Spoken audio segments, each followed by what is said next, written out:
বগুড়ায় কোটা সংস্কার আন্দোলনে ককটেল হামলা, আহত 4। এস.এম. দৌলত, জেলা প্রতিনিধি, বগুড়া।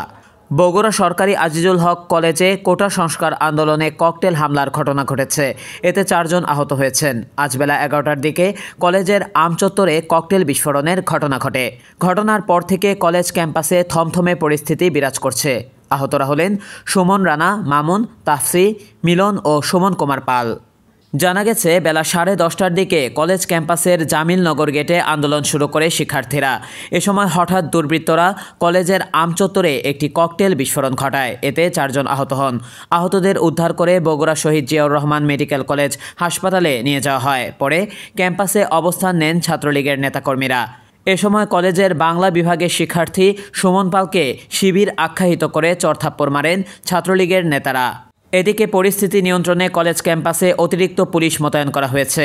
আজিজুল হক কলেজে দায়িত্বে থাকা বগুড়া স্টেডিয়াম ফাঁড়ির পরিদর্শক আশিক ইকবাল বলেন, যে কোনো প্রকার অপ্রীতিকর পরিস্থিতি নিয়ন্ত্রণে ক্যাম্পাসে অতিরিক্ত পুলিশ মোতায়েন করা হয়েছে। মেডিকেল ফাঁড়ির ইনচার্জ মিলাদুন্নবী বলেন, সরকারি আজিজুল হক কলেজ থেকে আহত হয়ে 4 জন হাসপাতালে ভর্তি হয়েছেন। তাদের চিকিৎসা চলছে।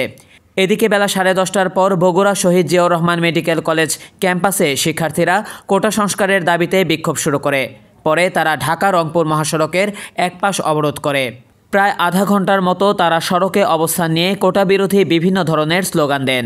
এ সময় ওই সড়কে যানজটের সৃষ্টি হয়। পরে মেডিকেল কলেজ কর্তৃপক্ষ এসে তাদের সাথে কথা বললে সড়ক থেকে সরে যান।